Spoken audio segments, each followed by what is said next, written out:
बिस्मिल्लाहिर्रहमानिर्रहीम। मैं हूं सादिक हुसैन और आप देख रहे हैं मेरा यूट्यूब चैनल बायोलॉजिज्म। पीपीएससी बायोलॉजी के टेस्ट की प्रिपरेशन की अगली क्लास में आप सबको वेलकम। और क्लास हम स्टार्ट करते हैं, लेकिन क्लास स्टार्ट करने से पहले आप तमाम लोगों से रिक्वेस्ट है कि अगर अभी तक आपने हमारा चैनल सब्सक्राइब नहीं किया तो अभी चैनल को सब्सक्राइब कर लें और साथ दी गई बेल आइकन ज़रूर प्रेस कर दें, ताकि हमारी नई आने वाली जितनी भी वीडियोस हों वो आप तक सबसे पहले पहुंचती रहें। जी, आज की हम क्लास स्टार्ट करते हैं और पहला एमसीक्यूज है function as multi sensory hydraulic valves. ये हाइड्रोलिक वाल्व्स ऐसे वाल्व्स को कहते हैं जो basically like related to water हो। सो लेंटिसेल्स, गॉड सेल्स और हाइड्रोथॉट्स या ऑल ऑफ दीज। सो यहाँ पे करेक्ट ऑप्शन जो है हाइड्रोलिक वाल्व के तौर पर वो गार्ड सेल है। जैसा कि आप जानते हैं कि ये स्टोमेटा के इर्द गिर्द मौजूद होते हैं और मल्टी सेंसरी इन नेचर्स होते हैं। देन जी, फिल इन द ब्लैंक्स है एक और, give rise to macrophages which destroy larger particle by phagocytosis. जी, ये बेसिकली एंडोसाइटोसिस और उसके फिनोमेना के अंदर आप वहाँ पे पढ़ते हैं, जो कि सेल के अंदर जब पार्टिकल्स बन जाते हैं तो वहाँ पे फैगोसाइटोसिस की जाती है। सो वहाँ पे जो मैक्रोफेजेस बेसिकली सेल्स मौजूद होते हैं वो कहाँ से बनते हैं, वो मोनोसाइट से बनते हैं। मोनोसाइट्स ऐसे छोटे सेल्स होते हैं, सेल के अंदर पार्टिकल्स हैं बेसिकली जो कि मैक्रोफेजेस बनाते हैं, और वो मैक्रोफेजेस जो हैं वो उन फैगोसाइटोसिस करते हैं या लार्जर पार्टिकल को डिस्ट्रॉय करते हैं। देन जी, 95% of cytoplasm of red blood cell is haemoglobin. जैसा कि आप जानते हैं कि रेड ब्लड सेल्स के अंदर ये एक प्रोटीन मौजूद होती है और इस प्रोटीन का जो काम है वो basically oxygen carrying in nature होता है, और इट इज़ बेसिकली 95% इन क्या कहते हैं content in red blood cell. Then जी, open circulatory system can contains, जी ओपन सर्कुलेटरी सिस्टम के अंदर वाइट ब्लड सेल जो हैं वो मौजूद होते हैं। बेसिकली ये army of the that particular body organisms body है इसको हम, और जितने भी हमारे पास इन्वेडर्स आते हैं ये उनके अगेंस्ट जो है वर्क करते हैं। देन जी, pressure flow theory was proposed by, जी अर्नस्ट मंच। ये बेसिकली एक साइंटिस्ट थे जिन्होंने प्रपोज की थी pressure flow theory. Next MCQs है, the opening and the closing of stomata are directly controlled by light. ये आप जानते हैं जी, एक्सचेंज ऑफ गैसेस के लिए जो प्लांट्स के सेल्स के अंदर लीव्स के अंदर सेल्स मौजूद होते हैं या होल्स मौजूद होते हैं जिनको हम स्टोमेटा कहते हैं, और उनके अगेंस्ट इर्द गिर्द जो है वो गार्ड सेल्स मौजूद होते हैं और ये डायरेक्टली कंट्रोल होते हैं by the like effect of light. Then जी, there are hypotheses which may explain opening and closing of stomata. So two hypotheses मौजूद हैं जो कि closing and opening of stomata को explain करते हैं। Then ji, low level of carbon dioxide favors opening of stomata। जी, जैसे ही carbon dioxide का level low होता जाएगा तो गॉड सेल जो हैं वो टर्जेड होंगे और उसके साथ साथ स्टोमेटा की ओपनिंग होगी, और जैसे ही कंसंट्रेशन कार्बन डाइऑक्साइड की इंक्रीज होना शुरू हो जाएगी तो ये क्लोजर जो है आप स्टोमेटा को फेवर करेंगे।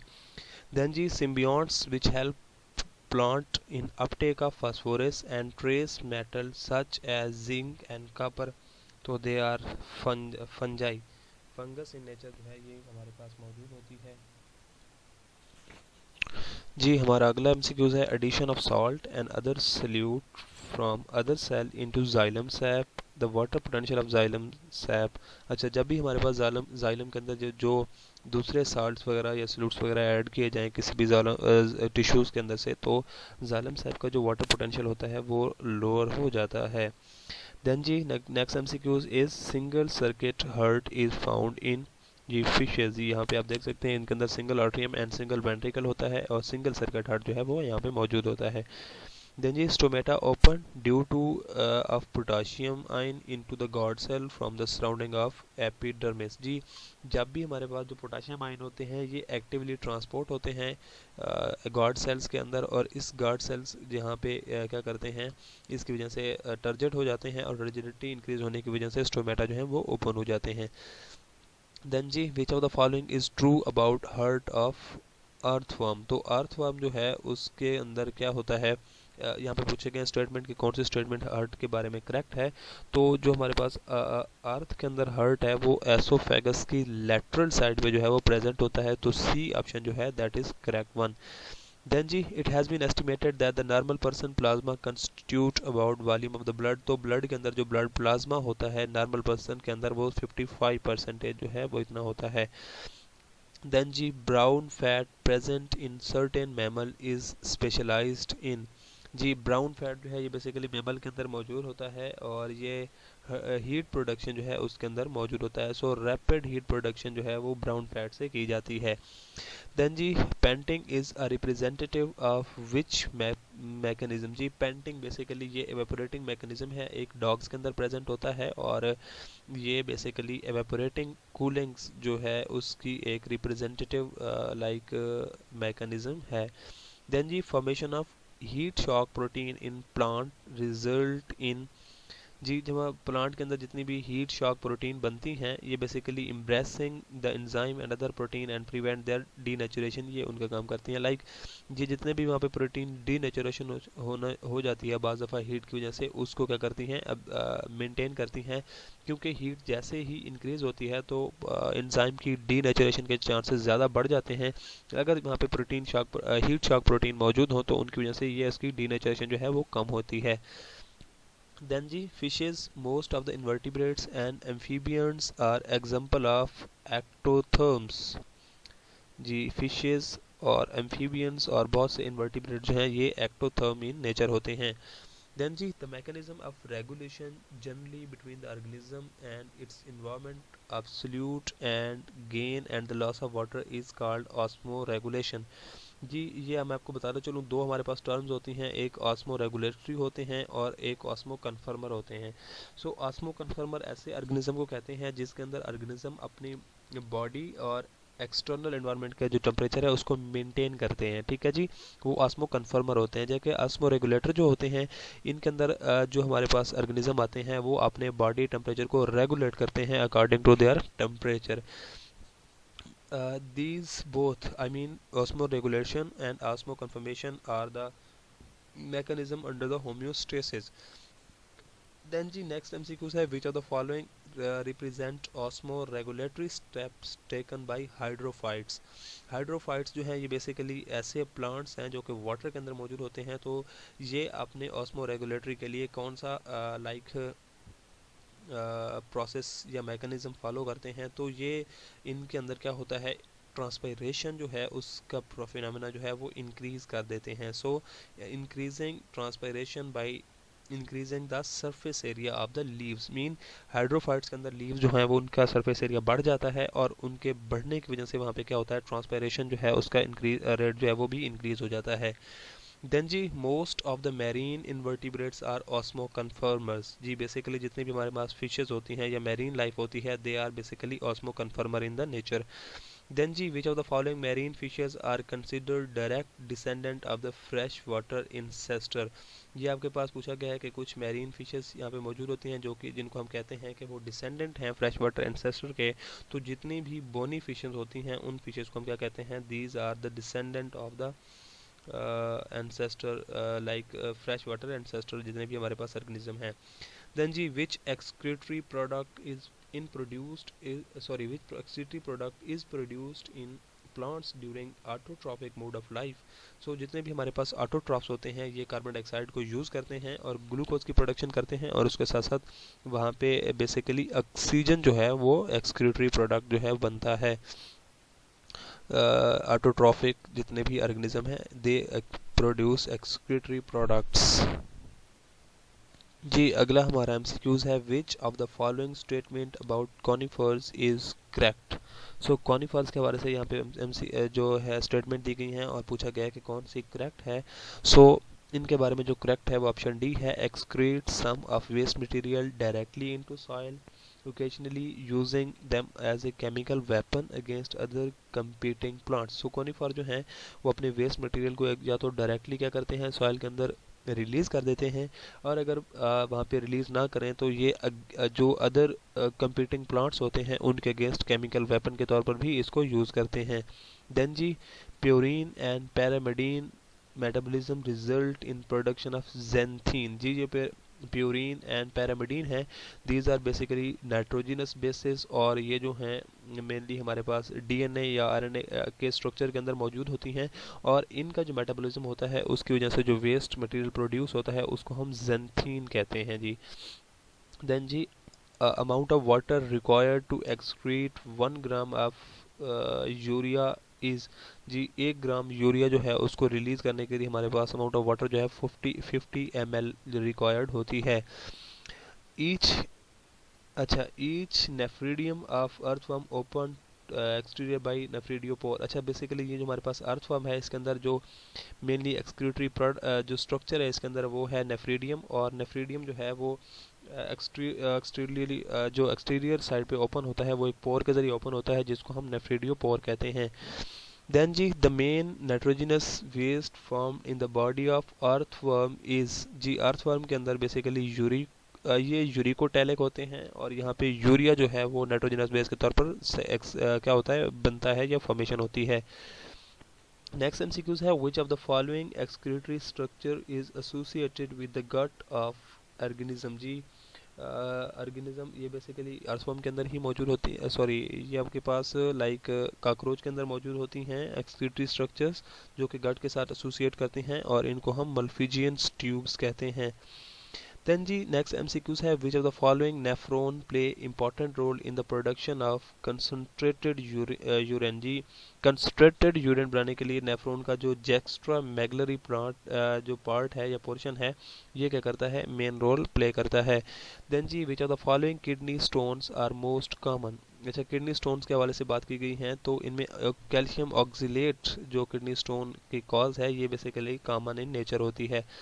Then ji, which of the following statement will be administered firstly in a newly diagnosed renal failure patient। अच्छा, जितने भी हमारे पास रीनियल फेलुअर पेशेंट्स होते हैं उनके अंदर जो पहला स्टेप हम लेते हैं वो हम उनका हीमोडायलिसिस करते हैं। So option D is correct answer. Then जी नेक्स्ट एमसीक्यूज है, in plant which are the following is a waste product produced both during photosynthesis and respiration. पूछा ये जा रहा है यहाँ पे कि हमारे पास फोटोसिंथेसिस और रेस्पिरेशन के दौरान प्लांट के अंदर जो मेनली वेस्ट प्रोडक्ट बनता है वो कौन सा होता है, तो यहाँ पे एज ए बाई प्रोडक्ट या as a waste product water जो है वो रिलीज होता है H2O। नेक्स्ट एमसीक्यूज है, in animals excess of nitrogen is excreted primarily in the form of. अच्छा, एनिमल के अंदर मेनली तौर पर जो है एमोनिया यहाँ पे की गई है, कैरेटिनिन, ट्राईमिथाइल ऑक्साइड या पैरामिडीन के हवाले से बात की गई है, तो ये तीनों नहीं हैं, ये बेसिकली नाइट्रोजनस बेसिस होती हैं, और कैरेटीन बेसिकली पिगमेंट है, एंड देन अमोनिया जो है ये क्या करता है, एक्सक्रीटरी प्रोडक्ट होता है मेनली। देन जी नेक्स्ट एमसीक्यू है, hydra has no specialised secretary systems because. अच्छा, ये बेसिकली यहाँ पे पूछा गया है कि हाइड्रा जो हमारे पास एक लाइक इक्वेटिक ऑर्गेनिज्म है उसके अंदर कोई भी स्पेशलाइज्ड एक्सक्रीटरी सिस्टम मौजूद नहीं होता। उसकी वजह ये होती है कि उसका जितना भी हमारे पास बॉडी है वो सारी की सारी कॉन्टेक्टेड होती है विद वाटर, तो वाटर के साथ ही क्या करते हैं, एक्सचेंज करते रहते हैं। So the whole body cells are in contact with water. Then जी the distal blind end of Malpighian tubes bathed freely in. अच्छा, ये बेसिकली हमारे पास मल्फिजियन ट्यूब्स हैं, ये आपको जैसे कि आपको पहले ही बताया है कि ये एक्सक्रीटरी ऑर्गन्स हैं और ये बेसिकली एसोसिएटेड होते हैं विद द गट, और इनका जो ब्लाइंड एंड होता है डिस्टल वाला वो हीमोसील कैविटी के साथ अटैच होता है। Then ji which of the following is sentimentally arranged excretory system। So sentimentally means segments बने होते हैं और इनके अंदर मेटानेफ्रीडियम्स बेसिकली जो हमारे पास स्ट्रक्चर्स हैं एक्सक्रीशन के वो सेंटिमेंटल इन नेचर होते हैं। देन जी excessive lactic acid is converted into by liver. So जो लैक्टिक एसिड है उसको ग्लाइकोजन के अंदर कन्वर्ट किया जाता है बाय लिवर। Then जी each human kidney receive percentage of total cardiac output। So cardiac output जितना भी होता है उसमें से 20% जो है वो किडनी के पास जाता है। देन जी नेक्स्ट एमसीक्यूज है, on which of the following site the posterior pituitary hormone acts. Predominantly. तो यहाँ पे ये जो आपके पास बात की गई है प्रॉक्सिमल कन्वोल्यूटेड ट्यूब्यूल्स की, descending limb of loop of Henle, ascending loop of Henle या कलेक्टिंग ट्यूब्स, ये बेसिकली नेफ्रॉन्स के अंदर स्ट्रक्चर्स मौजूद होते हैं और इनमें कलेक्टिंग डक्ट्स जो हैं वहाँ पे डायरेक्टली पोस्टीरियर जो पिट्यूटरी है उसकी क्या करते हैं, इफेक्ट करते हैं या एक्ट करते हैं। नेक्स्ट एमसीक्यूज है animal that produce metabolic heat at low level and also absorb heat from the surroundings are called heterotherms. ये क्या करते हैं, ये सराउंडिंग से हीट लेते हैं, ऑब्जर्व करते हैं और अब जो अपनी इनकी हीट है उनका लो लेवल जो है मेटाबॉलिक हीट की प्रोडक्शन भी करते हैं। देन जी नेक्स्ट एमसीक्यू है blubber, a thick layer of fat is present in marine mammals. ये बेसिकली उनको हीट लाइक कंट्रोल के अंदर हेल्प करती है, blubber thick layer of fats होती है। नेक्स्ट एमसीक्यूज है production of pyrogen is a phenomena, तो प्रोटेक्टिव फिनोमिना, ये बेसिकली पायरोजेंस जो हैं प्रोटीन्स की लेयर्स होती हैं कुछ एनिमल्स के जो अपनी बॉडी के अगेंस्ट बनाते हैं for heat production sorry for protection, तो इसको हम प्रोटेक्टिव फिनोमेना कहते हैं। देन जी thermostat of human body is present in, अच्छा थर्मोस्टेट जो है बेसिकली ये रेगुलेशन ऑफ हीट है और ह्यूमन बॉडी के अंदर ये हाइपोथैलेमस के थ्रू जो है कंट्रोल किया जाता है। देन जी which of the following structure in plant body is called excretophore, तो प्लांट बॉडी के अंदर एक्सक्रीटोफोर जो है वो लीव्स को बोला जाता है। एक्सक्रीटोफोर बेसिकली आप जानते हैं कि यहाँ से जितने भी एक्सक्रीट्स हैं वो रिलीज होते हैं, जो प्लांट की लीव्स शेडिंग होती है तो वो बेसिकली एनुअली क्या करते हैं, ये जो इनका वेस्ट मटेरियल होता है उसको एक्सक्रीट करते हैं। देन जी नेक्स्ट एमसीक्यूज है the characteristics which enable animal to tolerate dehydration is called, अच्छा जो एनिमल को डिहाइड्रेशन टॉलरेशन करने की एक एबिलिटी है उसको हम एनहाइड्रोबायोसिस कहते हैं, एनहाइड्रोबायोसिस। देन जी नेक्स्ट एमसीक्यूज है which of the following fishes excrete large volume of diluted urine, अच्छा डाइल्यूटेड यूरिन जो है वो बेसिकली फ्रेश वाटर फिशेस के अंदर जो है वो रिलीज किया जाता है, जबकि कंसनट्रेटेड जो है वो मैरीन नेचर जो हमारे पास फिशेस होती हैं वहाँ पे जो एक्सक्रीशन होती है वो होती है कंसनट्रेटेड की। देन जी rose is an example of hydrophyte, xerophyte, halophyte या मीजोफाइट, तो रोज जो है वो आपके पास मीजोफाइट की एग्जांपल है। नेक्स्ट एमसीक्यूज है in a hot summer afternoon if your body's homeostatic machinery keep your internal temperature quite lower than that of external, then it is an example of negative feedback। अच्छा ये basically आपके पास दो mechanism होते हैं, positive feedback या negative feedback.